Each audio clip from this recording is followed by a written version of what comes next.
Assalamualaikum students, I hope you are all fine. Today we are going to start the basic concept of chemistry. हम basic concepts of chemistry start करते हैं आज, और हम इसमें study करते हैं कि क्या क्या चीज़ें हैं जो केमिस्ट्री में मेन इंपॉर्टेंस होती है, जिनके बगैर हम फर्दर केमिस्ट्री को स्टडी नहीं कर सकते. जो बेसिक चीज़ें हैं ये हमें पता होनी चाहिए, तब जाके हम केमिस्ट्री को फर्दर डिटेल में स्टडी कर सकेंगे. First concept is about the matter. Matter क्या चीज़ होती है, इसको फर्दर हम किस तरह डिवाइड करते हैं, ये सारी चीज़ें आती हैं.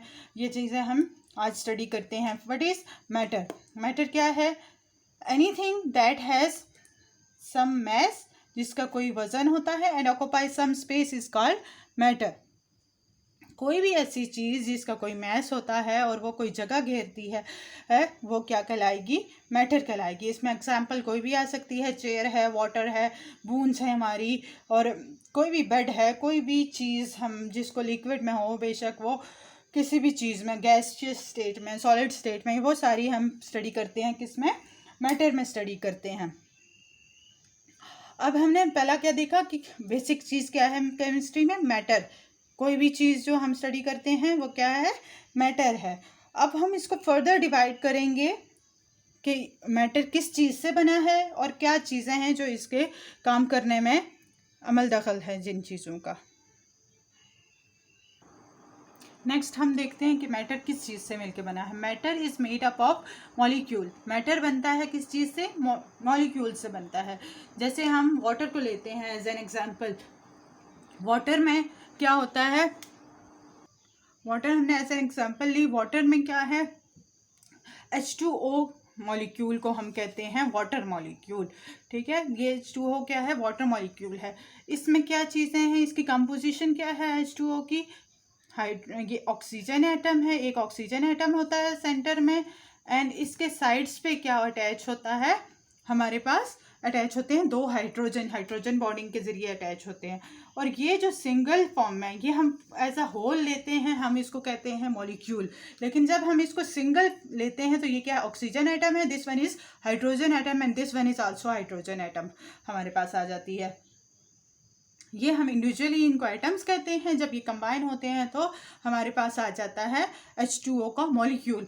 और जब H2O का ये सिंगल मॉलिक्यूल है, ये क्या है?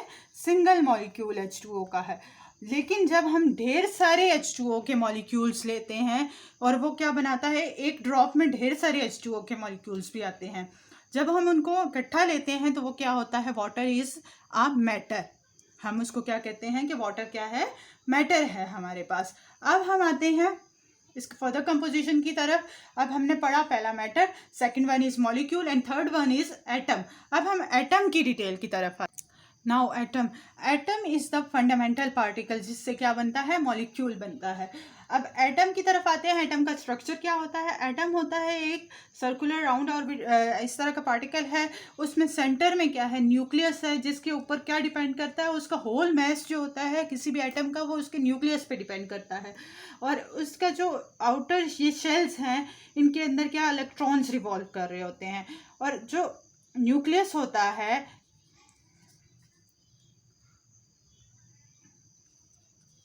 न्यूक्लियस, इसके अंदर क्या चीज़ पाई जाती है? प्रोटॉन्स प्लस न्यूट्रॉन्स पाए जाते हैं. प्रोटॉन्स एंड न्यूट्रॉन्स पाए जाते हैं इसके अंदर. और जो इलेक्ट्रॉन्स होते हैं वो क्या होते हैं? इन आउटर शेल्स में रिवॉल्व कर रहे होते हैं. एंड जो इसके ऊपर क्या चार्ज आता है? प्रोटॉन्स के ऊपर पॉजिटिव चार्ज आता है, और ये न्यूट्रॉन्स जो होते हैं इनके ऊपर न्यूट्रल चार्ज होता है. No charge on it, zero charge होता है. इनके ऊपर नेगेटिव चार्ज आता है. और जो होल मैस है वो किस चीज़ पे डिपेंड किया? फिर न्यूक्लियस पे, क्योंकि इसमें प्रोटॉन्स भी हैं और न्यूट्रॉन्स भी हैं. और जो इलेक्ट्रॉन्स होते हैं इनके ऊपर क्या डिपेंड करता है? जो इलेक्ट्रॉन्स का मतलब हम उसको क्या कहते हैं? एटॉमिक नंबर कहते हैं. और ये जो इन दोनों को ऐड करने से इनको जो आता है, उस टर्म को हम कहते हैं proton plus neutron is equals to nucleon कहते हैं. न्यूक्लियॉन जिस टर्म को कहते हैं. और जो ये चीज़ रिप्रेजेंट करते हैं वो क्या होता है? Atomic mass. This one is called atomic mass कहलाता है ये. ओके. अब हमारे पास आता है इसमें हमने क्या चीज़ स्टडी की, एटम फंडामेंटल पार्टिकल है और ये क्या होता है, इस शेप में सेंटर पार्ट इसका न्यूक्लियस होता है, इसके इलेक्ट्रॉन्स जो होते हैं वो इसके रिवॉल्व कर रहे होते हैं शेल्स में। न्यूक्लियस के अंदर क्या होता है, हमारे पास प्रोटॉन्स होते हैं और न्यूट्रॉन्स होते हैं। प्रोटॉन्स के ऊपर पॉजिटिव चार्ज होता है, न्यूट्रॉन्स के ऊपर क्या होता है, नेगेटिव, न्यूट्रॉन्स के ऊपर न्यूट्रल चार्ज होता है, नो चार्ज ऑन न्यूट्रॉन। और जो होल मैस है वो किस चीज़ के ऊपर डिपेंड करता है, न्यूक्लियस के ऊपर डिपेंड करता है। और न्यूक्लियॉन्स को ही हम क्या कहते हैं, उसका एटॉमिक मैस होता है। अब जो आया है हमारे पास, जो नंबर ऑफ नेगेटिव चार्जेस होते हैं और नंबर ऑफ पॉजिटिव चार्जेस होते हैं वो हमेशा क्या होते हैं, एटम के इक्वल होते हैं।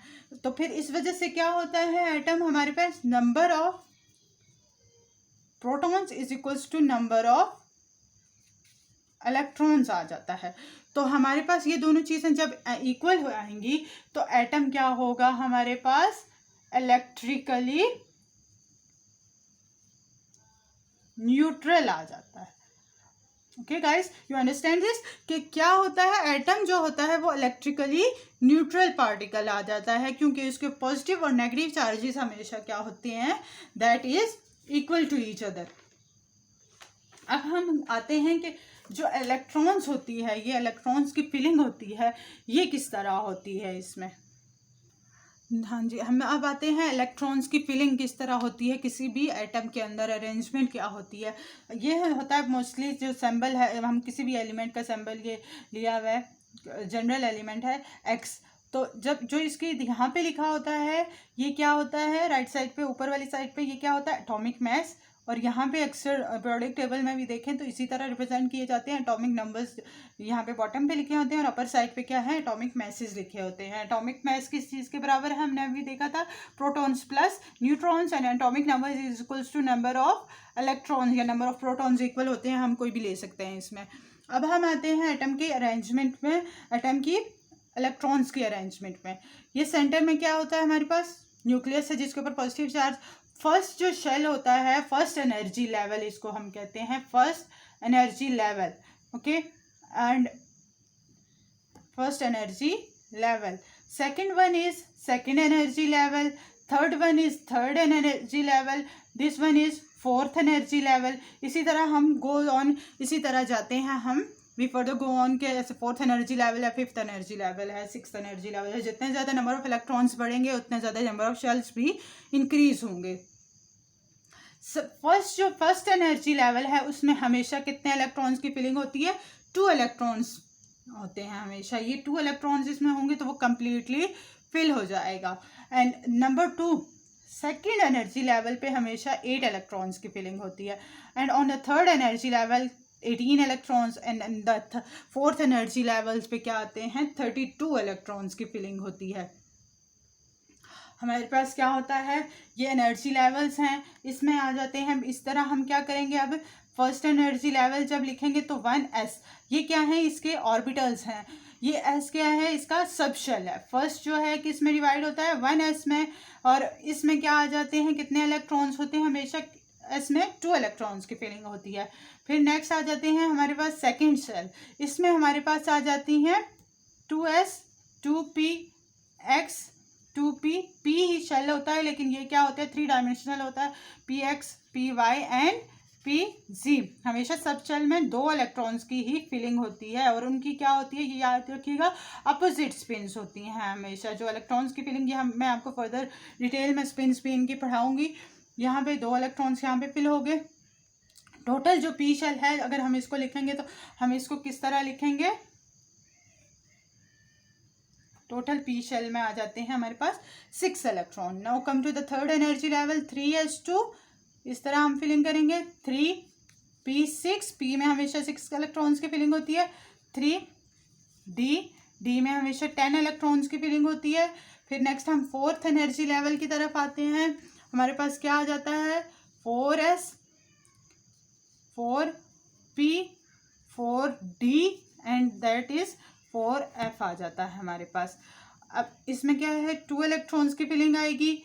नेक्स्ट हमारे पास 6 इलेक्ट्रॉन्स, d10, एंड f क्या है, 14 इलेक्ट्रॉन्स की फिलिंग आती है हमारे पास। तो इसमें कितने इलेक्ट्रॉन्स हो गए, अभी हमने स्टडी किया, इसमें 2 इलेक्ट्रॉन्स हो गए, इसमें 8 हो गए, इसमें 18 आ गए और इसमें आ गए हमारे पास 32 इलेक्ट्रॉन्स की फिलिंग आ गई। फिलिंग इस तरह होती है, इन सब शेल्स के अकॉर्डिंग होती है। अब हम क्या करेंगे, जब हम इसको लिखते हैं, इसके इलेक्ट्रॉनिक कन्फिगरेशन को हम जब एक नंबर में लिखते हैं, ये जो मैंने राइट किया है इसको मैं दोबारा लिखती हूँ इस तरह, 1s 2s 3s, हम इस तरह इसकी एनर्जी फिलिंग करते हैं।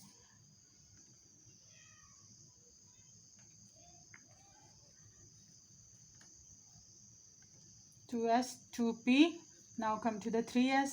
फिर उसके बाद क्या आएगा हमारे पास, 2p के बाद 3s आ जाता है। फिर एनर्जी जो होती है इस तरह होती है, इनकी डिक्रीज होती है, इस तरह हम फिलिंग भी करेंगे। 2p 6 आ जाता है। उसके बाद हमारे पास आ जाता है 4s आ जाता है 2, जितने भी इलेक्ट्रॉन्स होंगे हम उसके अकॉर्डिंग इसमें फिल करते जाएंगे। अब नेक्स्ट आ जाता है 3d आ जाता है। अब हमारे पास नेक्स्ट आ जाएगा 3d के बाद 4p आ जाता है, 4p के बाद 4d आ जाता है, एंड नेक्स्ट कम 4f आ जाता है। अगर हम f तक फिलिंग करते हैं 4 सर्कल तक, तो ये हमारे पास इसकी अरेंजमेंट आ जाती है, ऑर्डर्स आ जाता है। अब हम एक एग्जांपल कर लेते हैं कि फिलिंग किस तरह होती है। इनमें सोडियम की एग्जांपल ली हमने। इस एटॉमिक नंबर क्या होता है, 11 होता है। यहाँ पे इसका फर्स्ट शेल जो होता है कम्प्लीटली फिल्ड, सेकेंड में 2s2 भी कम्प्लीटली फिल्ड। अब हमारे पास कितने इलेक्ट्रॉन्स हैं टोटल, 11 इलेक्ट्रॉन्स हैं। 2 4 हमारे पास कितने आएंगे, फिर 6 10 हो गए हमारे पास। अब हमारे पास सिंगल एक इलेक्ट्रॉन रह जाता है, इसको हम यहाँ पे फिल कर देंगे। It means s shell is partially filled में, मतलब ये ना कम्प्लीटली फिल्ड है और ना ही बिल्कुल खाली है, ये हाफ फिल्ड है या पार्शियली फिल्ड, हम इसके लिए टर्म यूज़ करते हैं। ओके अब हम आते हैं नेक्स्ट। हमारे पास ये जो होता है ये आउटर मोस्ट शेल है, इसमें जो इलेक्ट्रॉन है हम इसको क्या कहते हैं, वैलेंस इलेक्ट्रॉन। और जो आउटर मोस्ट हमारे पास आया है 3 वाला शेल, तो इसको क्या कहते हैं हम, वैलेंस शेल कहते हैं। Okay, valence shell is the outermost shell in which electrons are filled, and valence electrons are those electrons which are present in the outermost shell.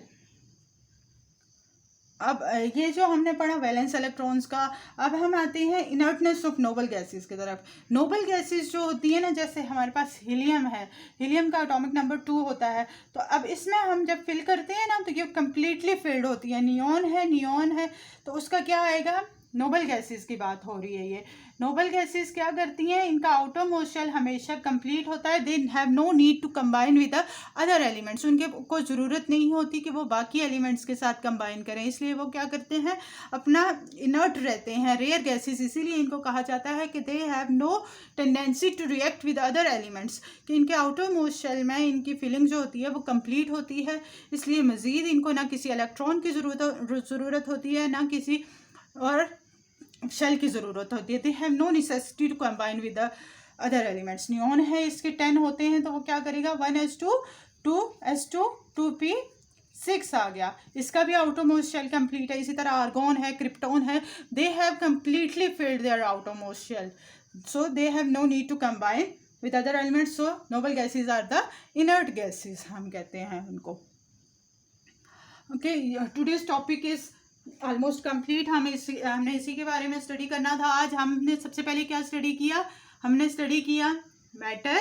Basic concepts में हमने क्या स्टडी किया, matter is made up of molecules, molecule is made up of atom, and atom क्या, हमने further थोड़ा सा detail में structure पढ़ा। फर्दर जो वीडियोस हैं मैं इनमें आपको मज़ीद अपनी वीडियोस में आपको एटम के बारे में भी बताऊंगी, और फर्दर जो आप लोगों को समझना हुआ मैं आपको इंशाल्लाह समझाऊंगी। अगर आपको कोई प्रॉब्लम होती है मेरी वीडियो समझने में, कोई चीज़ आपको समझ नहीं आ रही, तो then you can ask me in comments. Okay, thank you.